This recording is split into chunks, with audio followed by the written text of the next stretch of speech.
Alright, so today I want to showcase a very special ball python, one that is near and dear to my heart, that I almost got into at the very beginning when I started getting snakes. I saw this combination and I almost bought into it, and that is the crystal.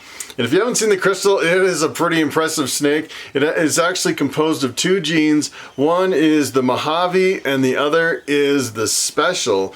And I'd say probably just as a standalone morph, the crystal is really super impressive. It is a really amazing snake. It's just really bright colors, and sometimes it can have some really high contrast. The problem is when you start mixing other genes into a crystal, you pretty much end up with a faded out crystal. It doesn't mix very well with other genes. But the interesting thing is there's also, if you actually split those genes up, and instead of trying to mix stuff into a crystal, you actually take the special gene and mix it into other stuff. The special mixes pretty well with some stuff, and of course the Mojave is a really great gene. It's part of the blue-eyed leucistic complex, mixes really well with a lot of other combos too. So what I'm going to do is I'm going to jump over to the internet. I want to show you what a crystal looks like. As a matter of fact, if you were to get one pet snake and you wanted the most beautiful snake of all ball python combos, I would say the crystal would probably be high up on your list. It is a really beautiful snake. Let me show you what a crystal looks like. Alright, so take a look at this. This is the crystal ball python. Pretty impressive snake, and it's basically just a yellow and white snake, and to me it kind of looks like it has green eyes. I've never actually really noticed the eyes, but on this picture you can really see the eyes are really green, which is interesting. Usually green eyes are associated with the pastel, but in this case it looks like it's just kind of part of the combination. It doesn't look like it's blue, it looks more like green eyes to me. So if we actually come over here to the world of ball pythons, we can actually see they actually have 20 pictures of the crystal. And the interesting thing is as you scroll through these, you'll notice that one crystal is not the same as another crystal. Some of them are faded out, some of them are not as yellow, some of them, look at this one, it's really quite browned out, which is kind of interesting. So I would say if you're getting into the crystal project, you might want to start with a visual and make sure you have something really spectacular so you can actually reproduce that animal. And I'm not sure if it's specific lines of the special and the Mojave, or if it's maybe just polymorphic, kind of like the bamboo, where you have a whole clutch of different colored offspring where some of them are bright and some of them aren't. I would probably imagine that it is line dependent, that if you started with a really impressive, really bright and contrasty snake, you'd probably end up with offspring like that. So I'm going to come over here, and this is World of Ball Pythons. Just look at the special. If you haven't seen the special, I'd say it is pretty close to a normal ball python. And the interesting thing is that when you scroll through these pictures, you'll notice that some of them, you can definitely tell this is not normal, and some of them are closer to normal. Some of them are really crazy looking. This one looks a little bit more normal, and take a look at this one. This one is really broken up. This is a really crazy pattern on a snake. So you can definitely tell, even within the specials, it looks like there's a huge variability from one snake to another. And it's almost the same way with the Mojave. So if you look at this, this is the Mojaves. There's actually 19 pictures over here on World of Ball Pythons, and we just kind of scroll through them. You definitely can see some of them have, you know, more of a reduced pattern with a really strong line on top, which is interesting. Some of them have, you know, more or less yellow in them. Some of them have more white coming up the sides. You can definitely tell. I've actually seen some Mojaves on some reptile shows, and I'm like, is that really a Mojave? Because, you know, it's, you know, sometimes it's really hard to tell one from another. It seems like they're really polymorphic from one line to another, which is kind of interesting. So I actually came over here and I thought, well, if you're interested in buying a crystal on Morph Market, you can actually sort by special and Mojave, just looking for the snakes that are for sale. And believe it or not, there's only 24 crystals available on Morph Market. And you know, they have tens of thousands of snakes, so it's not really a whole lot of snakes. And at first glance, the thing that really hit me when I started looking at the crystals here on Morph Market, I would say that that when you start mixing other genes in with the crystal, you don't really see that dramatic of an effect. And the interesting thing is, take a look at this one on the top left. This is crystal mixed with cinnamon. That is a really dark gene. You get mixed in cinnamon, and what it does is it really just kind of reduces the yellow, intensifies the white, and you still have a white and yellow snake, which is kind of interesting. And then some of these crystals, like the one right next to it, it looks like it's really browned out. It's kind of interesting that this is a crystal with no other genes, and it looks completely different. And if you kind of scroll down here to the bottom, this is kind of interesting. This is a crystal bumblebee. So this is the crystal pastel spider, which is interesting that you pretty much almost end up with a white snake. It's pretty amazing. And then the banana crystal here, this one almost just looks like a straight crystal. So you can see there's a really heavy influence when it comes to mixing in with other genes. So this is kind of the next page. This is kind of interesting too. Scrolling down and looking at this crystal champagne, and the champagne's almost the same way. You would take the champagne and mix in other genes, and you end up with kind of the champagne has such a strong influence on other genes that it just kind of dominates and makes everything disappear, and you end up with kind of a lighter champagne on a lot of stuff. You really have to pick the right genes to mix with champagne to make it really pop, and I think it's kind of the same with crystal.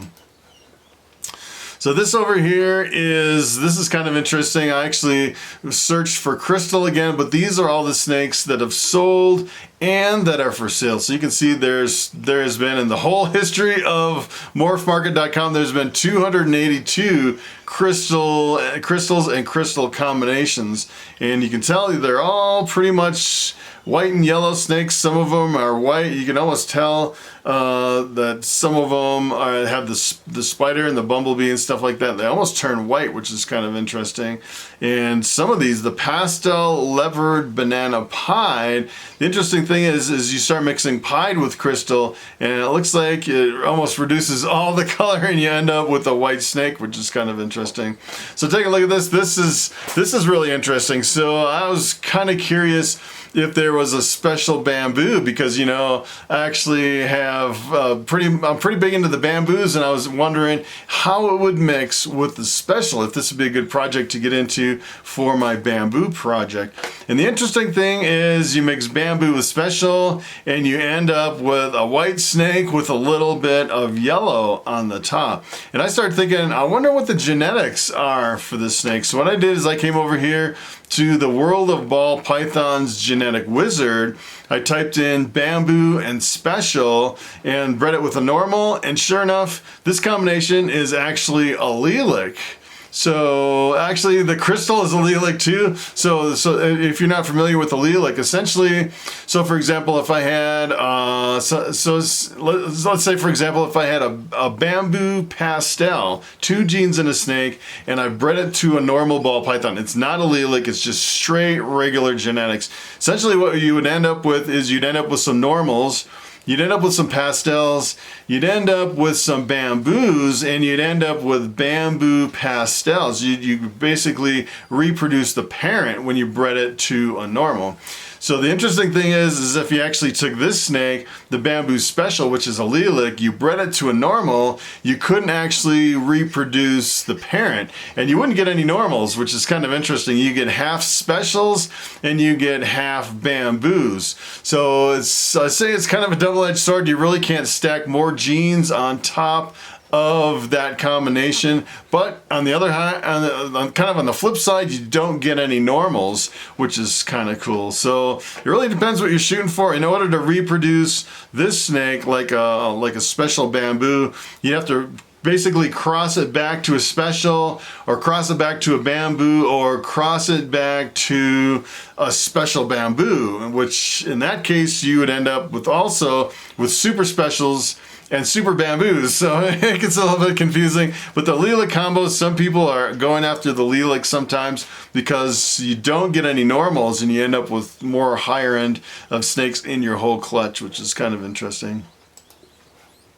So if we come over here, and this is kind of interesting too, I was just sorting here by just special to see kind of what the special influence had on other genes. And it actually mixed in some crystals, which is kind of interesting. But certain things popped out, like this one right here, the leopard special, and kind of the special mixed with the super pastel. Look at that thing, that is crazy. So what I did is actually took a little time and I went through and looked just at the specials, and I tried to pick out some of the combinations where special really complemented the final result. And I wanted to show you some of these snakes where you could actually take a look at some of these. So I was scrolling through all these different combinations, and I ended up with, take a look at this. This is the special pinstripe.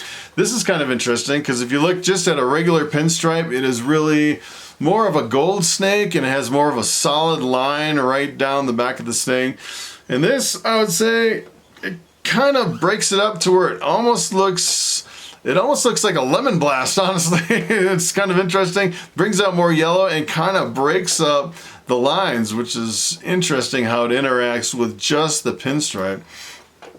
And of course, here's the bamboo special. And the really interesting thing about this is I zoomed up on this and it almost looks like it has blue eyes. I started wondering, hey, is this in the blue-eyed leucistic family? And I don't really think the special is, because remember, if you mix the special with the Mojave, which is also in the blue-eyed leucistic, you get the crystal. So it's interesting that you mix it with the bamboo, which is in the blue-eyed leucistic, you actually get what looks like a blue-eyed leucistic, which is really interesting. As a matter of fact, I have a snake exactly like this, and it looks exactly like this, but it's a bamboo lesser. It's an all-white snake, has a yellow stripe down the top, and it has blue eyes. So it's interesting how the special, almost to me, it looks like it's interacting with certain morphs in the blue-eyed leucistic family, to where it almost looks like it's producing a blue-eyed leucistic, and yet others, like the Mojave, it's not actually producing the blue-eyed leucistic, it's producing the crystal. So I thought that was kind of a really interesting part of the morph. So take a look at this. This is the special mixed with the leopard, and that also has the blade, which is a pattern reduction, 100% head clown. But you can see it really interacts well with the leopard. I'd say it really breaks up the pattern a little bit more, and it looks like it really intensifies the yellow. It seems like pretty much anything you mix it with, it really intensifies the yellow. Of course, you mix it with a lot of the crystals has the yellow in it, so you can definitely tell it's almost like a yellow enhancing morph, which is kind of interesting. This one's kind of cool too. So you mix the pastel with the special, and to me this looks almost exactly like a super pastel, which is really interesting. The really pale head and the kind of the highlighting, the mixed up pattern. I mean, if someone had me this snake, I would say it's a super pastel. I wouldn't even guess that this was a pastel special. So it's really interesting. And this is kind of the crown jewel at the end. This is pretty crazy. This is what special does to the clown. It almost mixes it up, pixelates it, and makes it almost granulated, which I thought was really interesting. This is a really interesting combo. All right, so it is time for the question of the day. And Katrina St. John asks, do you have an online store where I can browse to see your available snakes for sale? And actually, I don't have an online store at the moment. What I'm really planning on this year, pretty much everything up to this point, I pretty much sold at the local reptile shows here in Colorado. And I really haven't had a problem selling my snakes at all. They sell really fast at the shows. But this fall, what I'm going to do is I'm going to do one show, and that is the Denver Repticon, October 19th and 20th, 2019, coming up pretty soon. Hope to see you there. And after that, pretty much everything that doesn't sell at the show, I'm going to post it on Morph Market and sell it by shipping through FedEx. Should be pretty interesting. It'll be my first time shipping snakes. And I know there's like Ship Your Reptiles and stuff like that, where you can get all the supplies, the heat packs and the cold packs. And I've actually shipped in a lot of snakes. I just haven't shipped out any. So that should be pretty interesting. So that's pretty much it for the crystal ball python. Thanks for watching, and I will see you next time.